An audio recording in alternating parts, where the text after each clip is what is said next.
Listen up, ladies and fellas. If you need a little pep in your step, don't be afraid to use G Fuel. I can 120% say that I've been using it for years now. Absolutely love it. You got just enough caffeine in each serving of G Fuel in order to get your day going. This is not a sponsorship. This is strictly an affiliate, so I don't get paid off anything unless you use my link in the description box and my promo code NARUEX, NARUEX.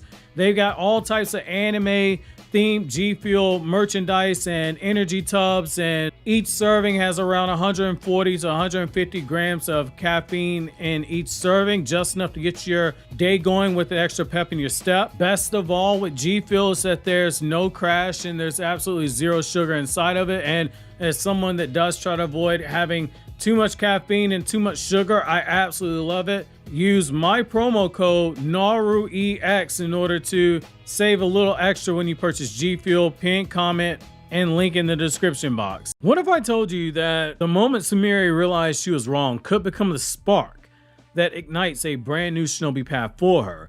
In Boruto TBV Vortex chapter 24, something unexpected happened. Jura, the terrifying Shinju clone of the Ten Tails, casually revealed that Sarada had taken down one of his allies, Ryu, with absolute ease. That moment, it wasn't background noise. It shattered Sumire's belief that she and Sarada were too weak to stand beside Boruto. And the look on Sumire's face, it wasn't just surprise. It was doubt, jealousy, and maybe something awakened. Was at the moment that Sumire herself decided she needed to evolve, that she needed to fight, and to stand beside Boruto as more than just a lab assistant. Join me in today's newest Naruto Explained video where your OBC, your original Boruto chief, takes a deep dive into why Sumire's current situation should fill you with optimism if you're a fan of her character, and why better days may finally be ahead for her. Also, if you haven't seen the chapter review yet, it's up on the channel. I'll leave it linked in the description box and the end credits to your convenience. Also, if Dawn to Dawn and Kaiju number 8 are seasonal anime you're a fan of, then you'll want to check out my Anime Explained channel and those playlists, because I'm sure you have questions watching the anime this season, and those videos have a lot of answers in them.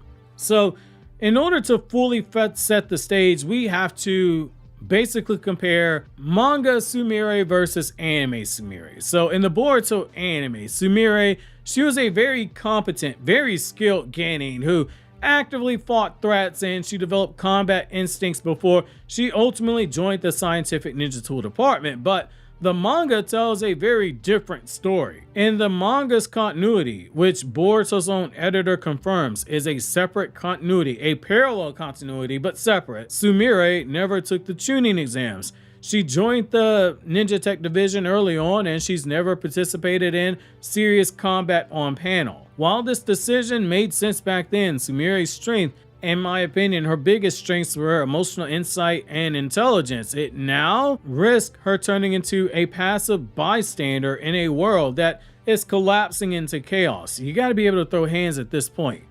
It just is what it is right now. And that brings me to chapter 24's utter bombshells. Sarada's growth, it shocked Sumire. That emotional turning point for Sumire came in chapter 24, Boruto TBV Vortex, when Jura told Kawaki, and Sumire's watching through Kawaki's ninja tech, that Sarada took out one of his Shinju at ease. Sumire's reaction wasn't just someone hearing some shocking news. It was the reaction of someone realizing she had completely underestimated her closest peer, potentially her closest rival in love. Because just chapters ago, Sumire told Sarada, "We just get in the way if we fought beside Boruto. And by the way, I want to know how you feel about Boruto. Did you even take my feelings into consideration when you just jumped up into his arms and hugged him? You didn't." And then Sumire ran off and like, "Don't call me class prez anymore." And then she started looking all sad and everything, like somebody punched her in the face. Well, she got punched in the gut by Jura's words here. And it's because Sarada's reawakened her Mangekyo Sharingan. She has a massive power with it, and she's proven she can stand beside Boruto on the battlefield. That completely upends Sumire's earlier assumption, and most importantly, it leaves her behind. The battlefield is no longer just a place for Boruto. Sarada's there, Kawaki's there, even Himawari is awakening something terrifying. So where does that leave Sumire? She might have to start training now. That is something we have to consider. Sumire's too smart to allow herself to fall behind forever. She's not the type to watch from the sidelines while people she cares about are risking their lives. Seeing Sarada grow stronger now, especially when Sumire may see her as a romantic rival for Boruto's affection, may now light a fire inside of her, not out of spite, but out of desire to matter, to be someone who Boruto can rely on, not just emotionally, but also scientifically. So in battle, that doesn't mean she'll become a frontline warrior overnight, but it could push her to begin training for the first time in the manga timeline, especially in one or two directions. One could be a combat revival. She could seek out mentorship from Sarada, or she could seek it out from Sai, since Sai is directly in a situation where he is watching everything going on with Amado. Or she could even go after Konohamaru. Konohamaru's not a bad teacher. We meme Konohamaru, but he is really not a bad teacher. Option number 2, it could be mastery over Nue, because in the manga, Nue does exist according to Sumire's character profile, and yet Sumire's never used them, because again, she's never been in a combat situation. But now with the Shinju roaming free, Nue, an artificial chakra-based summon, could become something essential. If she masters Nue, she might become a powerful force, uniquely suited to fight against these chakra monsters known as the Awakened Shinju. Now, the alternate path, the second path, if you will, the sexier path, if you will, is the ninja tech evolution.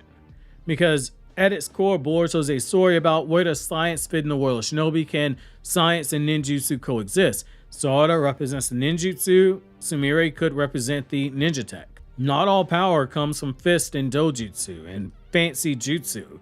Sumire has been working under Amado and Katasuke, two of the greatest scientific minds in the ninja world currently. She's absorbing knowledge daily. If she doesn't evolve as a fighter, she may evolve as a scientific strategist, someone who designs next-gen tools for Boruto, Sarada, and others to rely on. Something that the story did flirt with back in the Owl arc, and then it just completely shelved it. Could this be the moment that is reintroduced? It's possible. Imagine Sumire engineering a device that allows, say, Sarada to cloak her chakra, or allows Boruto to cloak his chakra from even Kawaki's Otsutsuki sensory abilities, or developing something that allows Sarada to stabilize her Mangekyo Sharingan without blindness. Those contributions could make her just as vital as any combatant. Still, even that doesn't erase an emotional truth. Sumire might feel a little incomplete if she's not the one doing the fighting. After all, this is a battle shonen, so that could be something that is factored in. And that also gets compounded when you take into effect love and rivalry and the desire to stand beside Boruto. If this was an anime, this is where you would hear the soft romantic music, the bittersweet music. If I was sending this off to an editor, they probably playing like some Aquilo R&B music in the background, but I'm gonna edit this myself, so you ain't getting that. So let's not forget, power isn't just power. Power is also love in the Naruto universe. Well before we got to this arc. Anyone telling you otherwise, respectfully, they need to spend less time talking about the plot holes in Naruto and more time actually going through and rereading Naruto. Sumire has clear feelings of Boruto. And while she's never been open about them to Boruto directly, we know that she has them, and Sarada has a growing connection to Boruto, and it's becoming harder and harder to ignore. Sumire knows that Boruto's walking a painful, lonely path, and now Sarada's proven herself as someone who can walk beside him. Will Sumire watch from the shadows, or will she take her first step into the light? Think of it like this. You and your friend like the same girl, or if you're a guy watching this video and you happen to be into guys, then you and your friend like the same guy, or you and your girlfriend like the same girl, or however, whatever sex floats your boat, because even I'm getting confused with all this right now. But sometimes it's the person that actually goes up and says, hey, I think you're cute, can I get your number, blah, blah, blah, that ends up getting the relationship. As my football coach told me in high school, closed mouths don't get fed. It's the same thing here. Sarada walking beside Boruto, fighting beside him, may be all it needs in order to capture Boruto's heart. So if you're Sumire, you gotta do something. Power isn't just a tool, it's a statement. A statement that says, I protect what I love. I protect what I love using my own power, using my own fists, in particular in a battle shonen. And Sumire, she might finally be ready to make that statement. So you might be asking, hey, Naruto, explain, what happens next? Will Sumire awaken Nue and become a chakra beast tamer? Will she combine her scientific knowledge with combat training to complete herself and make a new hybrid role? Or will she drive to support Boruto, emotionally helping him evolve into something deeper, something stronger? Sumire's journey is one of the most subtle in the entire series, but don't be surprised if she takes the spotlight soon, because sometimes the quietest characters, they can make the loudest of comebacks. It just comes down to, are we gonna see a training arc for her, or will she be destined to remain a loyal support player? Let me know down in the comment section below how you feel about this. In the meantime, click here to check out videos from Naruto Explained, or click here to check out videos from my other two anime channels where I talk about non-Naruto content.